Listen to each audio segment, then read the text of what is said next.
Assalamualaikum warahmatullahi wabarakatuh. Sebelumnya nama saya Balkis Hoki. Di sini saya akan membuat video untuk memenuhi tugas dari mata kuliah yaitu Sistem Hukum Indonesia. Di sini saya akan mempresentasikan rencana masa depan saya setelah lulus dari Sarjana Administrasi Publik. How my career would be like in the future. So, rencana saya setelah lulus sarjana administrasi publik adalah melamar pekerjaan di perusahaan luar negeri bernama The New York Times Company di bidang editorial. Sasaran saya adalah yang berlokasi di Tokyo, Jepang. Lalu, syarat apa saja untuk masuk dalam perusahaan tersebut dan mengapa saya memilih karir tersebut? Jadi yang pertama, kualifikasi umumnya. Minimal, pendidikan adalah gelar sarjana atau bachelor's degree. Lalu, pengalaman kerja yang relevan dengan posisi yang dilamar. Ketiga, kemampuan komunikasi yang baik, perhatian terhadap detail, dan minat terhadap isu-isu terkini. Dan terakhir, komitmen terhadap akurasi dan pelaporan yang tidak memihak.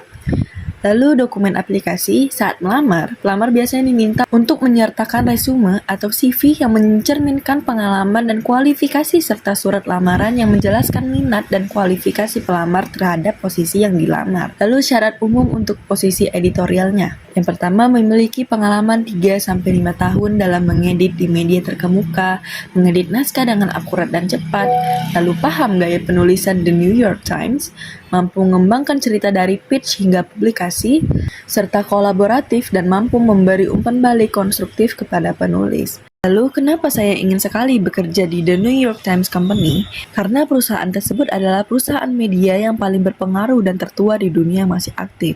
Selain itu, dengan diterimanya saya sebagai staf tetap di sana memungkinkan peluang karir saya lebih meningkat dan juga saya dapat tinggal di luar negeri yang dimana hal itu impian saya dari kecil. Dan juga saya tertarik dalam bidang media seperti tulis-menulis.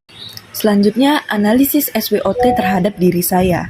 Yang pertama, strength atau kekuatan saya, yaitu saya mampu menulis yang jelas, runtut, dan sesuai kaidah bahasa.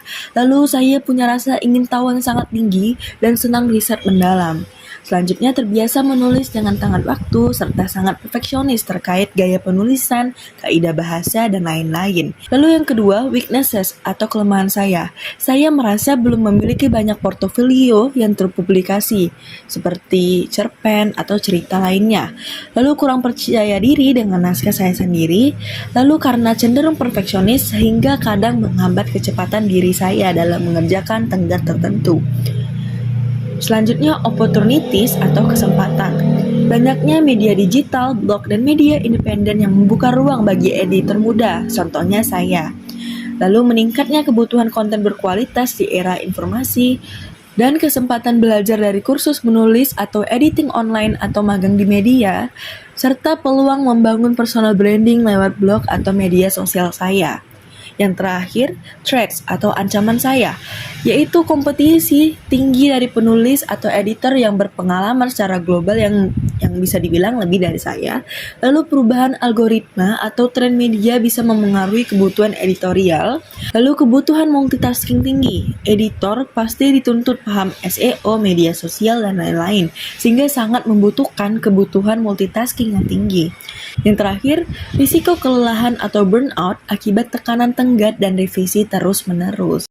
Bagaimana tahapan atau target saya? Baik, di sini saya akan membagi menjadi 3, yaitu jangka pendek, jangka menengah, dan jangka panjang. Yang pertama, jangka pendek. Dikarenakan saya masih berada di semester 2, target yang saya ingin capai adalah menjalankan perkuliahan sebaik mungkin, sehingga mendapatkan IPK minimal 3,8. Serta latihan menulis secara terus-menerus di waktu luang dengan mengikuti lomba menulis cerpen untuk menambah portofolio.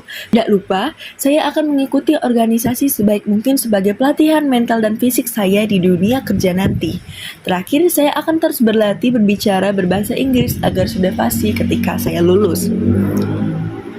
Kedua, jangka menengah. Setelah lulus, saya tidak langsung melamar ke perusahaan The New York Times Company tentunya, tetapi mencari pengalaman terlebih dahulu di perusahaan media lokal terkemuka seperti Gramedia, Kompas, dan Media Group. Dengan ini, saya akan beradaptasi dan mengenal terlebih dahulu terkait bidang editorial serta menambah pengalaman saya agar meningkatkan peluang saya berkarir di The New York Times Company. Terakhir, jangka panjangnya. Dengan persiapan matang, saya mulai dari berlatih berbicara bahasa Inggris, menjaga IPK saya, dan mencari pengalaman sebanyak-banyak mungkin akan meningkatkan peluang saya untuk bekerja di perusahaan tersebut. Setelah saya diterima sebagai staf tetap di The New York Times Company, saya akan bekerja sebaik mungkin dengan menjadi proaktif, disiplin akan waktu, dan fokus kepada kualitas. Dengan sifat-sifat tersebut, saya bertujuan untuk dipromosikan sebagai pemimpin dalam suatu divisi. Tujuan karir saya adalah bekerja keras sebaik-baiknya dan sekeras-kerasnya untuk menaiki posisi yang lebih tinggi. Yang terakhir, alternatif plan saya apabila saya tidak dapat karir di The New York Times Company. Tentunya, saya tidak akan berfokus kepada rancangan utama saya secara spesifik. Selagi saya mencari pengalaman, saya akan mengikuti banyak pelatihan atau bootcamp yang akan menambah skill saya, misalnya pelatihan TOEFL, IELTS, lalu saya akan mendaftar beasiswa seperti LPDP atau Australia Awards untuk menempuh S2 di luar negeri di bidang pemerintahan yang relevan dengan jurusan saya saat ini. Di luar negeri, saya akan mencoba mencari pekerjaan yang relevan dengan skill yang saya asah selama ini. Setelah lulus, saya akan menjadi dosen di universitas swasta terkemuka atau mengikuti tes CPNS agar menjadi dosen di universitas negeri terkemuka. Sekian, itu adalah rencana masa depan saya. Mohon maaf apabila ada salah kata. Wassalamualaikum warahmatullahi wabarakatuh.